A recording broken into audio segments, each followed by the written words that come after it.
안녕하세요. 박사영 변호사입니다. 이번 시간에는 근로계획에 대해서 알아보겠습니다. 우선 제일 먼저 알려드릴 부분이 있는데, 외국에서 일한다고 해서 무조건 외국 노동법만 적용되는 건 아니다라는 점이에요. 여러분, 외국에서 일한다고 하면 노동법에 따라서 많이 놀고 돈 많이 주고 6시 되면 칼같이 집에 가는 거라고 생각하시는 분들이 가끔 계신데, 사실 외국 노동법이 그렇게 유리하지도 않고 외국에서 일한다고 해서 무조건 외국 노동법이 적용되는 것도 아닙니다. 자, 창업해서 오시는 분들이 아니라면, 창업해서 하시는 분들은 이 방송을 보실 일이 없으니까 빼고요. 외국에서 오시는 경우는 세 가지가 있을 겁니다. 그러니까 파견 근로. 그러니까 국내 기업이 외국으로 근로자를 파견하는 경우로 싱가포르에 오시거나, 국내 기업의 현지 지사 채용. 그러니까 싱가포르에 계시다가 국내 기업의 현지 지사에서 현지 리크루팅을 당하시는 경우. 그리고 아예 외국 기업에 채용되는 경우가 있겠죠. 이 세 가지 경우에 적용되는 법률이 모두 달라집니다. 기본적으로는 싱가포르 노동법이 적용이 돼요. 그런데 싱가포르 국내 회사에서 현지 해외 법인에 파견을 해서 근로자의 인사, 그리고 노무 관리 등을 국내 회사에서 관장하고 근로자의 보수 및 주요 근로 조건 등을 국내 회사에서 결정하고 있는 근로자 같은 경우에는 국내 근로기준법의 규정이 적용될 수가 있습니다. 그리고 또한 국내에 본사가 있고 출장소나 지점 등이 국외에 있는 경우에도 본사와 함께 근로기준법이 적용됩니다. 이 경우에는 본사에서 파견된 근로자뿐만 아니라 현지에서 채용한 한국인 근로자에 대해서도 한국 근로기준법이 적용될 수 있습니다. 길게 설명드렸는데요. 사실 한국 근로기준법이 같이 적용된다고 해서 여러분한테 불리한 건 없어요. 아니, 정확히는 근로자 입장에서는 한국 근로기준법을 적용받는 쪽이 훨씬 유리합니다. 싱가포르는 최저시급이 없고 52시간 근무제도 없고 해고도 자유롭고요. 회사가 산재보험을 가입해주는 의무도 없어요. 막연히 그냥 외국 기업은 조금 더 잘해줄 거야. 더 자유로울 거야. 이렇게 생각하고 계신 분들도 계신데 외국 드라마에서 보면요. 괜히 너 해고야 한마디 듣자마자 아무 말도 못하고 상자 하나 덜렁 들고 나가서 우는지 여기 와서 일해보시면 아시게 될 겁니다. 그래서 가능하면 한국 근로기준법이 적용될 여지가 있는지 먼저 알아보시고 적용을 받는 걸 권해드립니다. 싱가포르에서 근로계약서에 의무적으로 꼭 써야 하는 내용은 사실 없어요. 근로계약서를 써야 하는 의무도 없어요. 이후에 말씀드릴 KTS, 반드시 서면으로 적용되어야 되는 부분을 제외하고는 아무런 의무도 없습니다. 하지만 노동법에서 정하는 강행 규정이라는 건요, 법 규정 중에서 계약에 의해서 임의로 내용을 변경할 수가 없는, 즉, 무조건 따라야 하는 규정이라는 거예요. 이 강행 규정에 반하는 모든 법률 조항은 무효입니다. 즉, 그러니까 쉽게 말씀드리면, 아무리 계약서에 365일 그러니까 쉬지 않고 하루에 24시간씩 개처럼 일하겠습니다. 회사에 멍멍이라고 불러주세요. 같은 조항을 써놓는다 하더라도 이건 무효예요. 자, 우선 근로계약서에 대해서 제일 먼저 알아두셔야 하는 일은 뭐냐면요. 바로 계약서를 읽어보는 겁니다. 외국에서 일하고 싶어 하시는 분들이 자주 영어는 얼마나 해야 돼요? 라고 물어보시는데요. 솔직히 무슨 일 하시느냐에 따라서 달라요. 크게 나누면 말이랑 글로 일하는 직업이면 꽤 잘해야 되고 기술로 일하는 분야면 영어를 엄청 잘할 필요는 없어요. 하지만 저는 보통 해외 취업을 하기 위한 영어 실력의 최저 기준선은 본인이 사인하는 계약서 내용은 이해할 수 있을 정도라고 답합니다. 당연히 꽤 어렵고요. 길고 이해하기도 힘들어요. 하지만 사인하시기 전에 꼭 읽어보셔야 됩니다.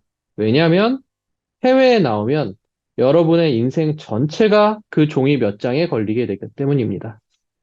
여러분 사인하시는 서류가 만약에 노비문서라고 하면 읽어보지도 않고 사인하시겠어요?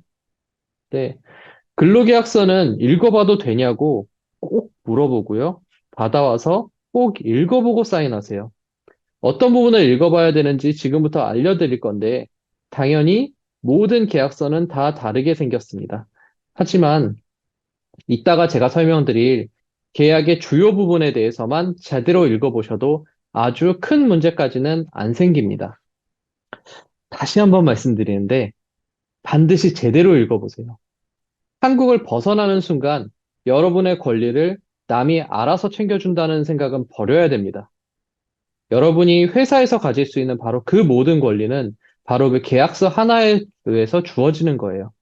제가 오늘 얘기하는 이 모든 내용을 다 잊어버리셔도 좋아요. 근로계약서 사인하기 전에 무슨 내용인지 꼭 읽어볼 것 하나만 기억하고 계세요. 사인한 후에는 이미 늦으니까 사인하기 전에 꼭 읽어보세요. 싱가포르에서는 근로계약 체결 시에 계약의 주요 내용, 영문 약자로 KT라고 하는 것을 서면으로 제공할 것을 고용주의 의무로 하고 있습니다.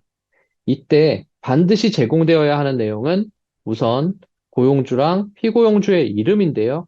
고용주는 보통 회사니까 회사 상호를 넣으면 됩니다. 그리고 직위, 그리고 어떤 일을 할 것인지, 그리고 계약의 시작일, 계약 기간, 급여 지급일, 근로 시간, 휴가 일수, 기본급, 수당, 공제, 시간외 급여, 그리고 수습 기간, 그리고 계약 종료 예고 기간이 있습니다. 이때 계약 종료 예고 기간이 왜 중요하냐면요. 이 기간은 계약을 종료할 때, 그러니까 여러분 입장에서는 퇴사할 때, 회사 입장에서는 해고할 때, 몇 달 전에 통지를 해야 하냐라는 것입니다. 이것은 양 당사자에게 공평을 기하기 위해서 고용주나 직원 모두 동일한 기간이어야 합니다. 즉, 여러분이 퇴사 전 2시간 전에 통지해야 된다면 회사도 해고 전 2개월 전에 통지해야 됩니다. 통지 기간을 마음대로 늘려잡았다가는 퇴사할 때 원하는 타이밍에 퇴사하기 어려울 수도 있고요. 반대로 여러분에게 유리하게 작용할 수도 있습니다. 반드시 이건 확인하셔야 됩니다. 이 규정은 강행 규정이기 때문에 두 기간이 다르면 안 됩니다. 여러분들이 체크하셔야 되는 게 하나 더 있는데요. 여러분이 노동법 파트 4의 적용 대상이 되는 직원인지 여부입니다. 월 급여 2,600 싱가포르 달러 이하의 사무직 근로자 또는 월 급여 싱가포르 달러 4,500 달러 이하의 육체 노동자는 노동법 파트 4의 적용을 받습니다. 만일 노동법 파트 4의 적용 대상이 되면 일반 수당의 1.5배에 해당하는 초과 수당의 지급 의무가 발생하고요.